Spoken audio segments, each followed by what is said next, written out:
ये बहुभुज का पार्ट 4 है। आज हम लोग किसी बहुभुज का प्रत्येक अंतःकोणों का सूत्र, किसी समबाहुभुज का केंद्रीय कोण और किसी बहुभुज में कुल विकर्णों की संख्या, ये सब सूत्र समझेंगे। सबसे पहले देखते हैं इसको, किसी बहुभुज का प्रत्येक अंतःकोण कैसे निकालेंगे। जैसे देखते हैं सम त्रिभुज यानी समबाहु त्रिभुज का प्रत्येक अंतःकोण निकालना है तो क्या करेंगे, उसका कुल अंतःकोणों का योग पता करेंगे और जितने भुजाओं की संख्या है उसे भाग दे देंगे, प्रत्येक अंतःकोण निकल जाएगा। जैसे समबाहु त्रिभुज का प्रत्येक अंतःकोण निकालें तो कुल अंतःकोणों का योग का सूत्र होता है n-2 गुना 180 डिग्री, और उसको भुजाओं की संख्या से भाग दे देना, यानी डिवाइडेड बाई n। त्रिभुज में भुजाओं की संख्या 3-2 गुना 180 डिग्री, n भुजाओं की संख्या 3, कैलकुलेट करेंगे 60 डिग्री आएगा। तो समबाहु त्रिभुज का प्रत्येक अंतःकोण हो जाएगा 60 डिग्री। इसी तरह अगर वर्ग का देखें तो वर्ग का प्रत्येक अंतःकोण n-2 Guna 180 degree by n, n की जगह भुजा की संख्या बिठा के कैलकुलेट करेंगे तो आ जाएगा प्रत्येक कोण 90 डिग्री। तो वर्ग का प्रत्येक कोण 90 डिग्री। इसी तरह समपंचभुज का देखें तो इसका प्रत्येक अंतःकोण 5-2 गुना 180 डिग्री बाई 5, सॉल्व करेंगे 108 डिग्री। तो समपंचभुज का प्रत्येक अंतःकोण 108 डिग्री। मतलब किसी भी समबाहुभुज मतलब सभी भुजाओं की संख्या समान होनी चाहिए और प्रत्येक कोण भी समान होना चाहिए।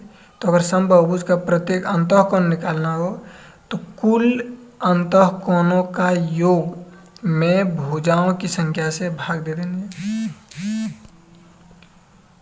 एक और देख लेते हैं, समषट्भुज का प्रत्येक अंतःकोण तो n-2 गुना 180 बाई n, कुल अंतःकोणों का योग में भुजाओं की संख्या से भाग देना है। 6-2 गुना 180 बाई 6, कैलकुलेट करेंगे 120 डिग्री, यानी समषट्भुज का प्रत्येक अंतःकोण 120 डिग्री।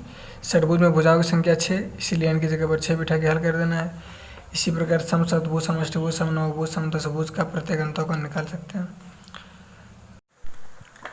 अब देखते हैं किसी समबाहुभुज का केंद्रीय कोण। केंद्रीय कोण क्या समझाते हैं, किसी भी बहुभुज के केंद्र पर बनने वाला कोण। ये केंद्र, तो इस जगह पर जो कोण बनेगा उसे बोलते हैं केंद्रीय कोण। ये होगा केंद्रीय कोण, ये केंद्रीय कोण, ये केंद्रीय कोण। चतुर्भुज का बात करें तो ये केंद्र पे बनने वाला कोण कहलाता है केंद्रीय कोण, केंद्रीय कोण। पंचभुज का बात करें तो ये केंद्र पर बनने वाला कोण कहलाता है केंद्रीय कोण। किसी भी समबाहुभुज का सब केंद्रीय कोण समान होता है तो बहुभुज का केंद्रीय कोण निकालने का प्रयास करते हैं। केंद्रीय कोण निकालेंगे कैसे, तो हम लोग जानते हैं कि किसी भी बिंदु के चारों ओर 360 डिग्री का कोण बनता है। इस बिंदु के चारों ओर 360 डिग्री का कोण बनता है। भुजाओं की संख्या 3 से भाग दे देना है, प्रत्येक केंद्रीय कोण निकल जाएगा, क्योंकि जितनी भुजाओं की संख्या उतना केंद्रीय कोण। वर्ग है, किसी बिंदु के चारों ओर 360 डिग्री का कोण बनता है। केंद्रीय कोण निकालना है तो 4 भुजा है तो टोटल 360 डिग्री को 4 से भाग देना, निकल जाएगा प्रत्येक केंद्रीय कोण।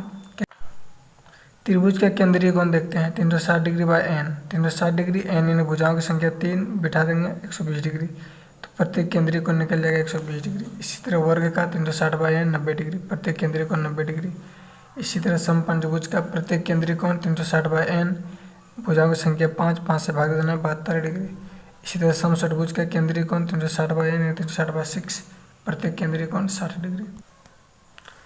इसी प्रकार समसप्तभुज, समष्टिभुज, समनवभुज, समदशभुज का केंद्रीय कोण निकालने का प्रयास करें। अब देखते हैं किसी बहुभुज में कुल विकर्णों की संख्या n×n-3/2 को कैसे हल करते हैं। चतुर्भुज में कुल विकर्णों की संख्या निकालनी है n×n-3/2। n मतलब भुजाओं की संख्या बिठा देना है, 4×4-3/2, कैलकुलेट करेंगे तो 2 विकर्ण। चतुर्भुज में विकर्ण मिलाने का प्रयास करते हैं, देखते हैं कितना विकर्ण मिलता है, तो 2 विकर्ण। पंचभुज में कुल विकर्णों की संख्या n×n-3/2, n की जगह पर 5 बिठा के हल करेंगे, 5 विकर्ण। मिला के देखते हैं, 1 2 ये नहीं होगा, फिर यहाँ से 3 4 और ये 1 5 विकर्ण। षट्भुज में देखते हैं तो n×n-3/2 बिठा के हल करेंगे, 9 विकर्ण आना चाहिए।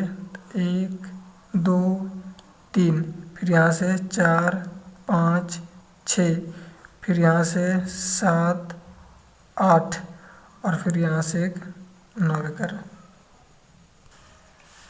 आगे देखते हैं सप्तभुज में कुल विकर्णों की संख्या। तो n इंटू एन माइनस 3/2 बिठा के हल करेंगे 14 विकर्ण आना चाहिए। देखते हैं मिला के 1 2 3 4, फिर यहाँ से 5 6 7 8 9 10 11 12 13 और 1 14 विकर्ण।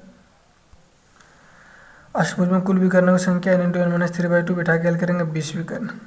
इसे खुद करने का प्रयास कीजिए और इसी प्रकार नवभुज दशभुज में कुल विकर्णों की संख्या निकाल सकते हैं।